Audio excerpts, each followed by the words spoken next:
Anne of the Island, Chapter 14. The Summons.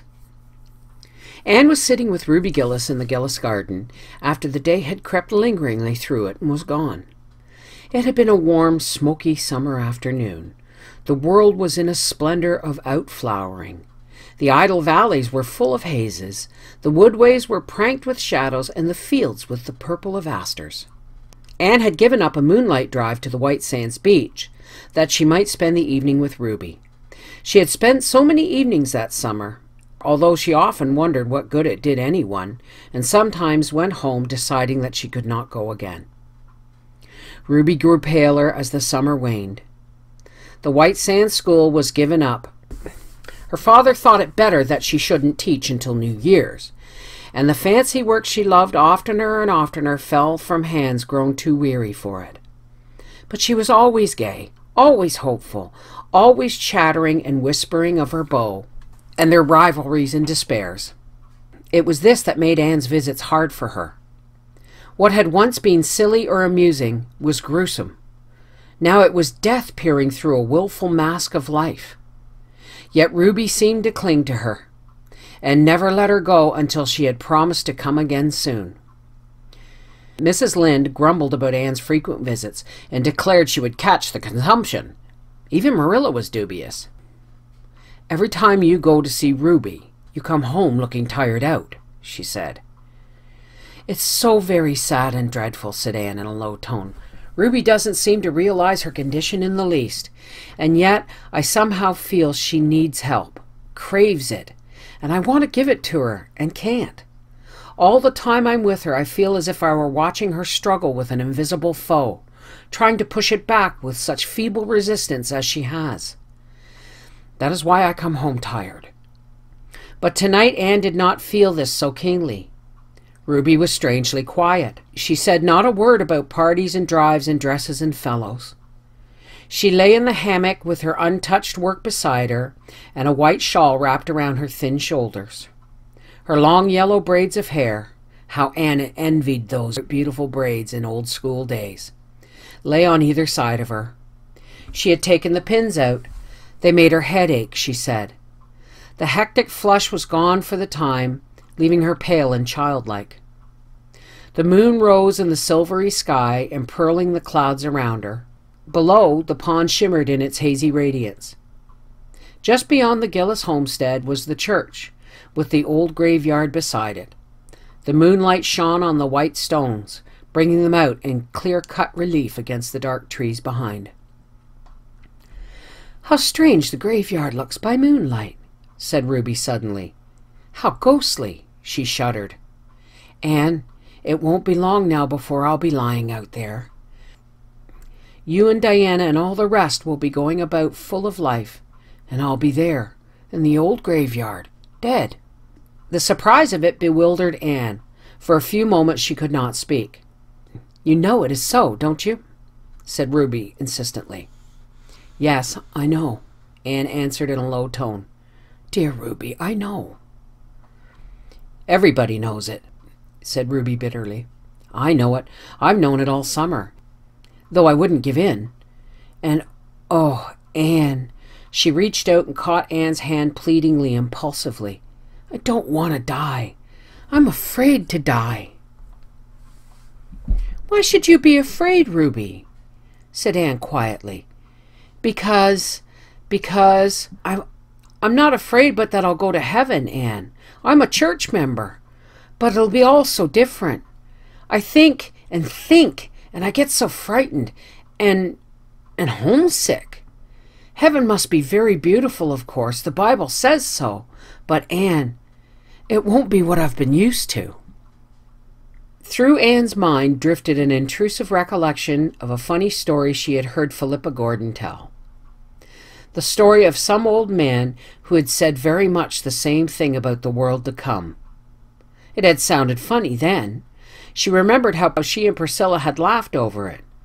But it did not seem in the least humorous now, coming from Ruby's pale, trembling lips. It was sad, tragic, and true. Heaven could not be what Ruby had been used to. There had been nothing in her gay, frivolous life, her shallow ideals and aspirations, to fit her for that great change, or make the life to come seem to her anything but alien and unreal and undesirable. Anne wondered helplessly what she could say that would help her. Could she say anything? "I think, Ruby," she began hesitatingly, for it was difficult for Anne to speak to anyone of the deepest thoughts of her heart, or the new ideas that had vaguely begun to shape themselves in her mind, concerning the great mysteries of life, here and hereafter, superseding her old childish conceptions, and it was hardest of all to speak of them to such as Ruby Gillis. "I think perhaps we have very mistaken ideas about heaven, what it is and what it holds for us. I don't think it could be so very different from the life here as most people seem to think. I believe we'll just go on living a good deal as we live here and be ourselves just the same. Only it will be easier to be good and to follow the highest. All the hindrances and perplexities will be taken away, and we shall see clearly. Don't be afraid, Ruby." "I can't help it," said Ruby pitifully. "Even if what you say about heaven is true, and you can't be sure, it may only be that imagination of yours. It won't be just the same. It can't be. I want to go on living here. I'm so young, Anne. I haven't had my life. I've fought so hard to live, and it isn't any use. I have to die and leave everything I care for." Anne sat in pain that was most intolerable. She could not tell comforting falsehoods, and all that Ruby said was so horribly true. She was leaving everything she cared for. She had laid up her treasures on earth only. She had lived solely for the little things of life, the things that pass, forgetting the great things that go onward into eternity, bridging the gulf between the two lives and making death a mere passage from one dwelling to another, from twilight to unclouded day. God would take care of her there. Anne believed. She would learn. But now it was no wonder her soul clung in blind helplessness to the only things she knew and loved. Ruby raised herself on her arm and lifted up her bright, beautiful eyes to the moonlit skies. "I want to live," she said in a trembling voice. "I want to live like other girls. I want to be married, Anne, and have little children. You know I always loved babies, Anne. I couldn't say this to anyone but you. I know you understand." And then poor Herb. He loves me, and I love him, Anne. The others meant nothing to me, but he does. And if I could live, I would be his wife and be so happy. Oh, Anne, it's hard." Ruby sank back on her pillows and sobbed convulsively. Anne pressed her hand in an agony of sympathy. Silent sympathy, which perhaps helped Ruby more than broken, imperfect words could have done, for presently she grew calmer and her sobs ceased. "I'm glad I've told you this, Anne," she whispered. "It has helped me just to say it all out. I wanted to all summer, every time you came. I wanted to talk it over with you, but I couldn't. It seemed as if it would make death so sure if I had said I was going to die, or if anyone else said it or hinted it. I wouldn't say it or even think it. In the daytime when people were around me and everything was cheerful, it wasn't so hard to keep from thinking of it. But in the night, when I couldn't sleep, it was so dreadful. And I couldn't get away from it then. Death just came and stared me in the face until I got so frightened that I could have screamed. But you won't be frightened any more, Ruby, will you? You'll be brave and believe that this is all going to be well with you." "I'll try. I'll think over what you've said, Anne, and try to believe it. And you'll come up as often as you can, won't you, Anne?" "Yes, dear." It won't be very long now, Anne. I feel sure of that, and I'd rather have you than anyone else. I always liked you best of all the girls I went to school with. You were never jealous or mean like some of them were. Poor Em White was up to see me yesterday. You remember Em and I were such chums for 3 years when we went to school? and then we quarreled at the time of the school concert. We've never spoken to each other since. Wasn't it silly? Anything like that seems silly now. But Em and I made up the old quarrel yesterday. She said she'd have spoken to me years ago, only she thought I wouldn't. And I never spoke to her because I was sure she wouldn't speak to me. Isn't it strange how people misunderstand each other, Anne? Most of the trouble in life comes from misunderstanding, I think, said Anne. I must go now, Ruby. It's getting late, and you shouldn't be out in the damp. You'll come up soon again? Yes, very soon. And if there's anything I can do to help you, I'll be so glad. I know. You have helped me already. Nothing seems quite so dreadful now. Good night, Anne. Good night, dear. Anne walked home very slowly in the moonlight. The evening had changed something for her, held a different meaning, a deeper purpose. On the surface, it would go on just the same, but the deeps had been stirred. It must not be with her as with poor butterfly Ruby. When she came to the end of one life, it must not be to face the next with the shrinking terror of something wholly different, something for which a custom, thought, and ideal and aspiration had unfitted her. The little things of life, sweet and excellent in their place, must not be the things lived for. The highest must be sought and followed. The life of heaven must be begun on earth. That good night in the garden was for all time.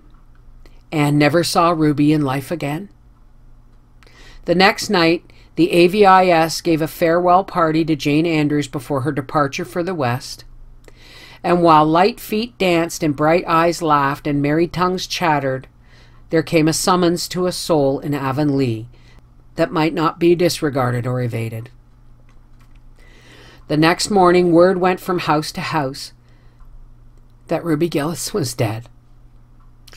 She had died in her sleep, painlessly and calmly, and on her face was a smile, as if, after all, death had come as a kindly friend to lead her over the threshold instead of the grisly phantom she had dreaded.